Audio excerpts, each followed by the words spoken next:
Olá, começa agora o programa Em Discussão Especial da série AIDS e eu converso agora com Ivone de Paula, que é gerente de prevenção do Programa Estadual DST-AIDS de São Paulo, e o assunto de hoje é preconceito.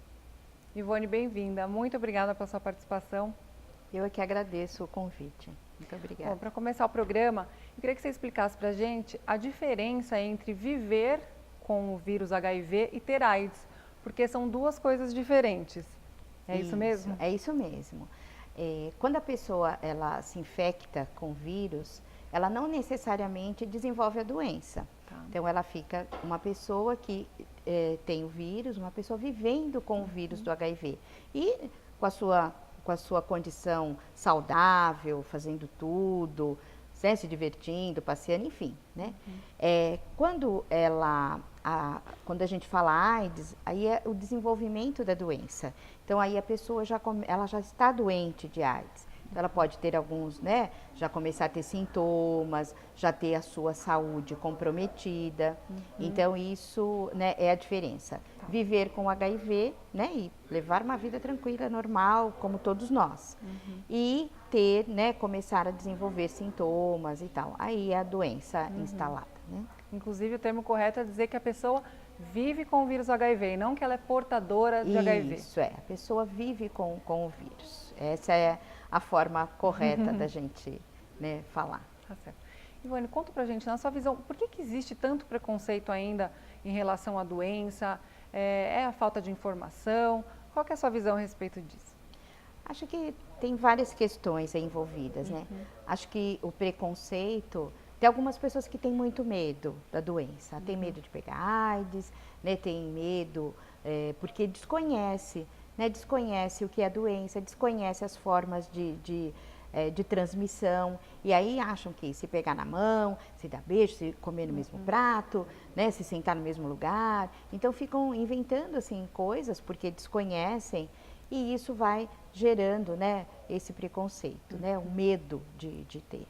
Tem outras pessoas também que têm uma questão que quando você começa a colocar conceitos morais. Ah, então essa pessoa pegou AIDS porque ele é assim, ela pegou AIDS porque ela faz sexo com todo mundo, é promíscua, é isso. Então tem um julgamento moral, né? Acaba se tornando algo pejorativo. Né? Pejorativo, e isso vai, né, causando essa forma de preconceito, de tudo. Outras vezes vitimizam. Ai, coitada daquela pessoa, ela tem AIDS. Então, tudo isso são formas extremamente inadequadas, né, de você se reportar às pessoas e que, claro, gera preconceito, gera discriminação, gera constrangimento para as pessoas que vivem com o vírus, né. Ivone, na sua visão, o preconceito é algo próprio do brasileiro ou é uma questão que a gente verifica aí no mundo todo?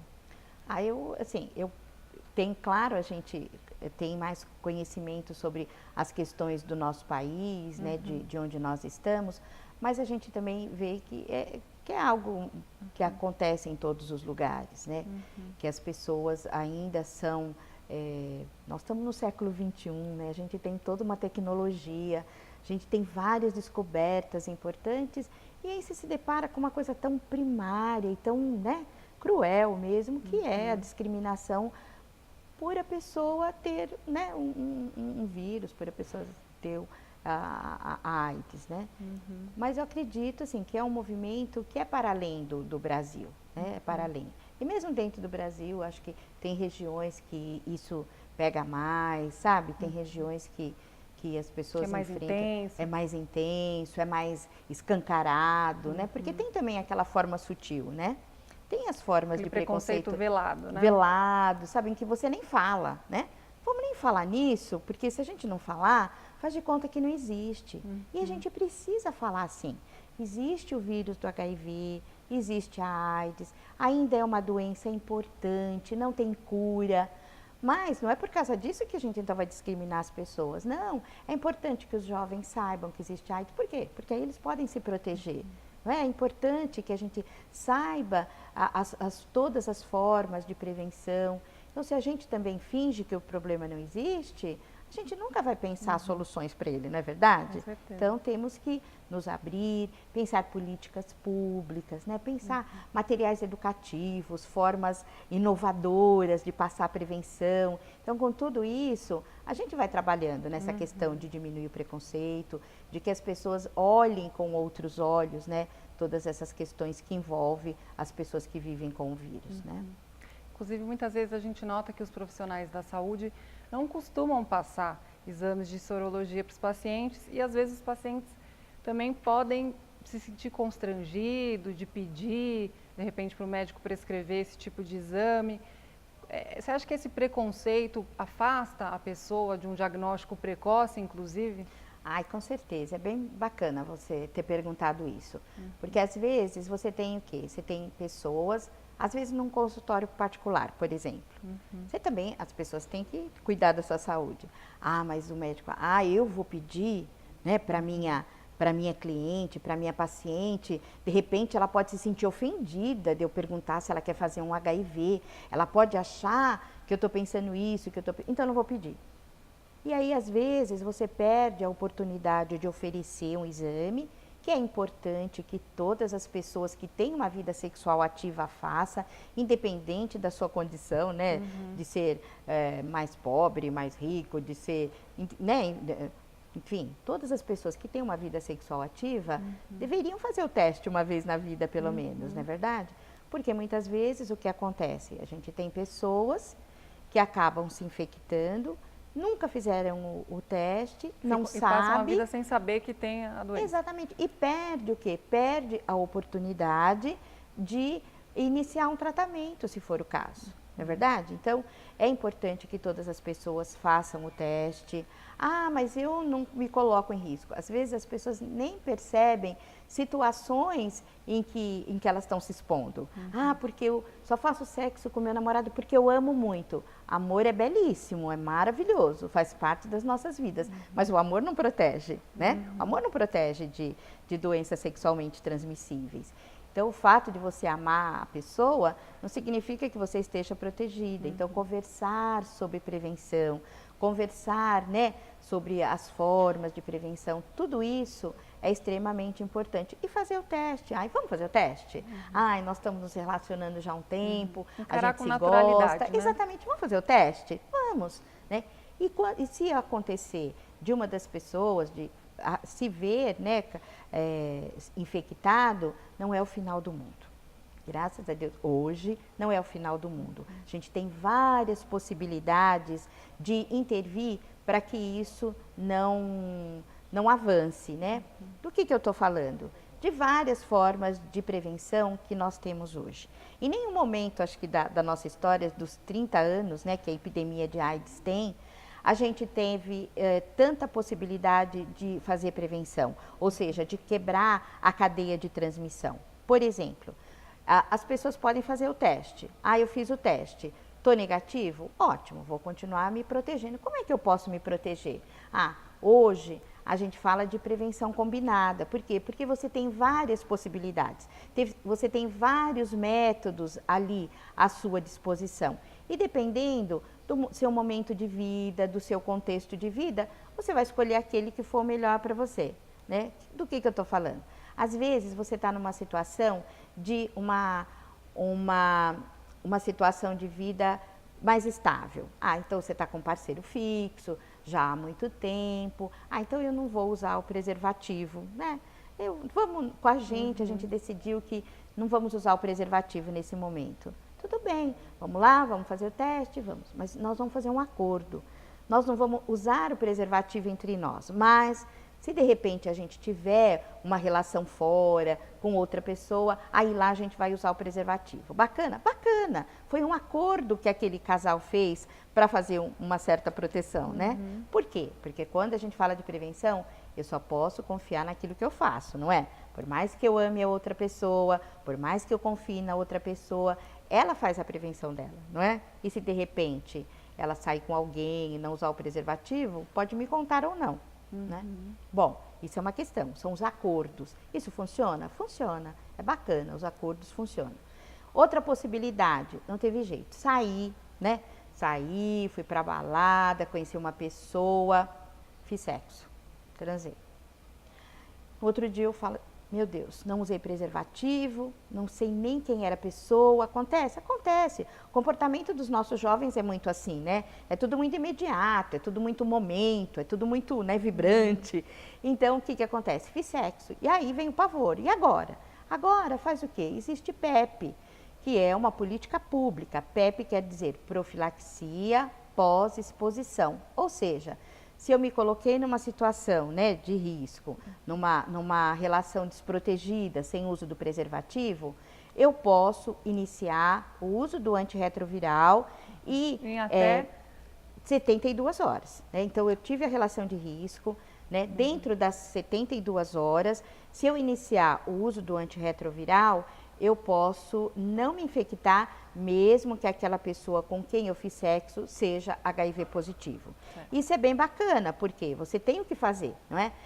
Dentro das 72 horas. É política pública. A gente tem no estado todo e no Brasil todo também uma rede de serviços especializados com esse tipo de atendimento, com profissionais capacitados para isso, com serviços organizados para isso, com medicação disponível para isso. Então, não há motivo para pânico. Aconteceu? Só cuida do tempo, né? Porque você tem 72 horas. Por que esses 72 horas? Porque depois desse tempo, o vírus ele já adentrou, né? Ele começa a adentrar a célula, então aí não adianta mais. A gente tem que fazer o uso iniciar o uso do antirretroviral antes, né, do vírus se instalar na célula.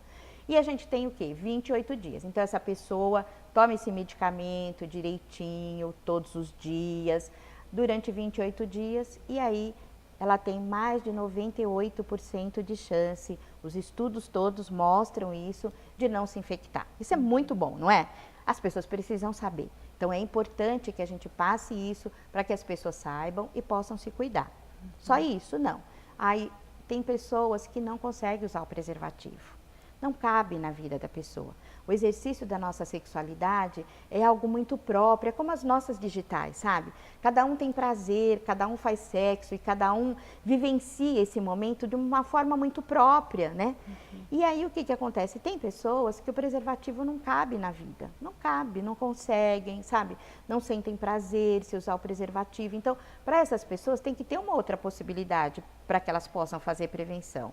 E aí a gente tem também a PrEP, PrEP, né? Que é o quê? É a profilaxia pré-exposição, ou seja, é o uso de um medicamento, né? Que é um antirretroviral também, que você usa todos os dias. Você toma direitinho, todos os dias um comprimido, tomando, e isso te dá a proteção, né, contra o vírus. Se de repente você tiver uma relação, mesmo que seja com uma pessoa com HIV positivo, essa pessoa não vai se infectar, porque ela já tem no organismo dela a proteção para o vírus. E isso é bem bacana, isso é uma coisa importante também da gente falar para as pessoas. Também é política pública. Nós aqui no estado de São Paulo lançamos essa política aqui em janeiro deste ano. Nós começamos com 14 municípios fazendo esse tipo de atendimento, já ampliamos para 40 e a nossa intenção é que a gente tenha pelo menos um serviço em cada município do estado. Mas todos os municípios do estado acabam tendo, né, uma referência para que as pessoas que necessitem, que queiram fazer esse tipo de tratamento possam ter o acesso, né? Então você viu, nós falamos de camisinha, falamos de acordo, né? Vamos fazer um acordo de fidelidade, falamos de PEP, falamos de PrEP. E a gente fala também do quê? A testagem entra aqui também como instrumento de prevenção. Se eu souber que eu posso fazer o teste e tirar a minha dúvida, porque muitas vezes a pessoa fala, ai, não vou fazer, não tenho coragem de fazer. A gente se depara muito com isso, sabe? A gente faz ações extramuros, em lugar de sociabilidade de jovens. Fala, eu não vou fazer porque eu tenho medo, né? E se eu tenho medo, o que vai acontecer? Eu vou ficando e eventualmente essa pessoa pode ter o vírus, né? Mas tem medo de fazer o teste. Então, fazer o teste é uma questão importante de prevenção, isso auxilia a pessoa a pensar melhor, então agora eu vou usar o preservativo, eu vou fazer isso, eu vou fazer aquilo. E o tratamento como prevenção. O que é o tratamento como prevenção? Às vezes as pessoas se infectaram, se infectou, né? Vai ao serviço de saúde, isso é bastante importante, e vai iniciar o uso do antirretroviral. Tudo isso que eu estou falando para você é tudo oferecido. Né? Ninguém gratuitamente pelo SUS, e é tudo assim oferecido. Você não é obrigado a fazer nada, né? Então é uma coisa que é ofertado para você, né? opcional. Né? Embora seja algo que é importante para a saúde das pessoas, é tudo oferecido. Então a pessoa, isso é importante, porque uma pessoa só faz adesão a uma estratégia de prevenção, ao uso de um medicamento, se isso estiver incorporado na vida dela, se isso for importante para a vida dela. Por isso que é legal você oferecer e isso ser uma coisa, eu quero, isso é importante para mim, eu vou usar o medicamento como prevenção.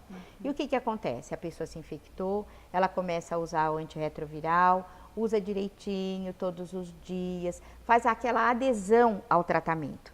O que vai acontecendo? Esse medicamento, ele vai atuando no corpo da pessoa e vai fazendo o quê? Vai diminuindo a quantidade de vírus que ela tem no corpo. Isso é muito importante, ela vai diminuindo, aquele medicamento vai fazendo efeito, ela vai tomando direitinho, e o que vai acontecer? Chega uma hora que a quantidade de vírus no sangue é irrisória, a quantidade de vírus circulando. Então, essa pessoa fica com uma carga viral indetectável, que a gente chama, ou seja, a pessoa nessa condição, ela não transmite o vírus. Verdade? Verdade. Então, a pessoa se curou? Não, ela continua tendo o vírus, mas é numa quantidade ínfima que não transmite. Então, isso é extremamente importante. E aí, quando eu falo isso para você, eu vou falando assim, para a pessoa que vive com o vírus, ela saber que ela está indetectável, é o quê? Melhora a qualidade de vida dela, porque ela vai se sentir bem, disposta, né? Melhora a qualidade de vida, aumenta o tempo de vida e diminui a discriminação para com ela, né? As pessoas passam a ter menos medo, sabe? E falar, não, existe isso. Isso é tudo muito recente. Então, por isso que eu falo que nós estamos num momento em que tem muitas opções, né? Para a gente se prevenir, para a gente, mesmo a pessoa que tem o vírus, potencializar aí todo o bem-estar, né? De uma vida saudável e tal. Então, por isso que quando se fala de discriminação, eu acho que a gente tem que também, junto com as políticas públicas, sabe, com isso que a gente está falando, a testagem, PEP, PrEP, preservativo, né, tratamento como prevenção, trabalhar também a questão da discriminação, porque a discriminação prejudica as pessoas vivendo, né? Elas acabam, né, colocando barreiras de acesso. A pessoa se sente discriminada, ela pode não procurar o tratamento, ela pode não querer ir nos serviços de saúde. A gente tem serviços de saúde que às vezes discriminam? Tem, gente, né? Embora a gente trabalhe muito com a capacitação de pessoal e tudo, mas às vezes você ainda encontra, né? Então isso vai criando barreiras e vai fazendo o quê? Vai impedindo que essas pessoas possam ter uma vida tranquila, possam se sentir seguras ao procurar um serviço. Quando a gente fala de AIDS, é tudo no sigilo, sabe? É um atendimento todo sigiloso, você não dá dado nenhum, sabe? Não publica nada que identifique pessoas, tudo muito cuidadoso, até porque por conta disso. Porque as pessoas já sofrem com discriminação para com as pessoas. Então, as políticas públicas, as estratégias de prevenção, a gente tem que associar também o trabalho para não discriminação, para o não preconceito, porque nós temos que entender o quê? Que são apenas pessoas vivendo com vírus e iguais a todos nós. E a gente pensar também, né, que todos nós somos vulneráveis. Então, às vezes a gente vai no lugar público e fala assim, quem será que tem uma camisinha na bolsa ou no bolso? Ninguém. Agora, quem dali talvez sairia e fizesse sexo se pintasse a possibilidade? Várias pessoas, né, porque o sexo faz parte da vida, né? E aí, de repente, a gente acha que as coisas só acontecem com o outro e não acontecem com a gente. Então, acho que essa questão de discriminação é uma questão de direitos humanos, é uma questão de você pensar assim, quais das minhas ações causam desconforto no outro, quais das minhas ações causam tristeza no outro, quais das minhas ações, né, prejudicam a forma do outro ser, de estar no mundo. E se, né, eu tiver alguma coisa e ver que essas minhas ações causam isso, é hora de parar, pensar e ressignificar a forma como eu vejo o mundo, a forma como eu vejo o meu semelhante, como eu vejo as pessoas. Acho que isso é falar de direitos humanos, né? Temos todos os mesmos direitos. E as pessoas vivendo com HIV têm todos os direitos mesmo de quaisquer outras pessoas. Então, a gente tem eu acho que quando a gente fala de discriminação, de preconceito, isso sim é uma doença. Isso sim machuca, isso sim é perverso. E nós, né, quando eu digo nós, eu digo todos nós. A mídia, né, os profissionais de saúde, a população como um todo. Porque acho que isso é uma questão de todos nós. Isso está na base da educação, né? Quando a gente ensina as crianças pequenininhas a saber que a gente compartilha, que todos somos iguais, que o preto é igual ao branco, né, que não existe diferença nenhuma, nós estamos trabalhando nisso, né? Nós estamos trabalhando para que, né, pessoas mais dispostas, né, a ver o mundo de uma outra forma, estejam crescendo. Então, a gente está criando sementes. Por que eu estou falando isso? Porque acho que o preconceito é algo muito profundo, né? É algo muito arraigado e a gente tem que trabalhar nas raízes, tem que trabalhar de uma forma a que a gente cada vez mais tenhamos menos pessoas preconceituosas, porque isso é bom para as próprias pessoas, né? E trabalhar com HIV é algo maravilhoso, né? Porque você tem toda a possibilidade, né, de levar conforto, de ter políticas públicas que garantam medicamentos gratuitos, que garantam exames rápidos, né, que garantam todas as formas de prevenção. E isso né, o programa de AIDS brasileiro é um dos melhores programas do mundo, e quando a gente fala do mundo, dá a impressão que são outros países que têm esse know-how, mas não, somos nós, né? Nenhum lugar do mundo tem medicamento gratuito como nós temos, então nós temos que trabalhar juntos, né? E trabalhar também na não discriminação, para quê? Para que as pessoas tenham, sim, liberdade para acessar os serviços de saúde, né, se sintam seguras e possam né, aproveitar todas essas possibilidades, todas essas estratégias e com isso, né, se sentirem felizes, incluídas, né, e viver a vida como todos nós temos direito de viver, né? Ivone, a AIDS ela é uma doença sexualmente transmissível. Quer dizer, qualquer pessoa que tem relação sexual que não se previna da maneira adequada corre o risco de contrair a doença. Mas ainda as pessoas relacionam muito a doença à atividade homossexual. Queria que você comentasse um pouquinho sobre isso. Isso, o que você falou está corretíssimo. Todas as pessoas têm mesmo, né? Nossa, a gente cruzar, às vezes eu falo assim, que as pessoas não se infectaram com o vírus porque não cruzaram com eles, porque né, não se previne e tal. Essa questão de verdade, né, nós temos uma epidemia que atinge principalmente os nossos jovens de 15 a 24 anos. Se a gente pegar dados epidemiológicos, a gente vai ver que a nossa epidemia de AIDS, ela está nessa faixa etária e principalmente em jovens homossexuais, né? E daí vem isso também, né? Assim como a gente tem preconceito para com as pessoas vivendo, a gente tem preconceito para com os homossexuais. E aí ficamos jogando todas as questões morais em cima. Mas é um comportamento dos jovens, é como que eu falei. As pessoas têm formas diferentes de vivenciar a sua sexualidade. As práticas sexuais têm gradientes de maior ou de menor risco. E a prática homossexual é uma prática de maior risco. Talvez daí a incidência maior nessa população. E esse comportamento do jovem, né, que está feliz, quer viver, né, que tem uma coisa mais de, né, depois eu penso que vai acontecer, e assim acabam talvez cuidando um pouco menos da sua prevenção, né? Então talvez a gente as nossas políticas públicas, se a gente tiver uma linguagem adequada, uma forma de comunicação que entre no universo dos jovens, a gente vai conseguir levar a prevenção e vamos conseguir diminuir esses números, né, e dar uma possibilidade maior aí dos jovens fazerem prevenção. Né? Ivone, obrigada pela sua participação. O programa em discussão especial da série AIDS fica por aqui. Muito obrigada pela sua audiência e até o próximo programa. Então vale a pena, né?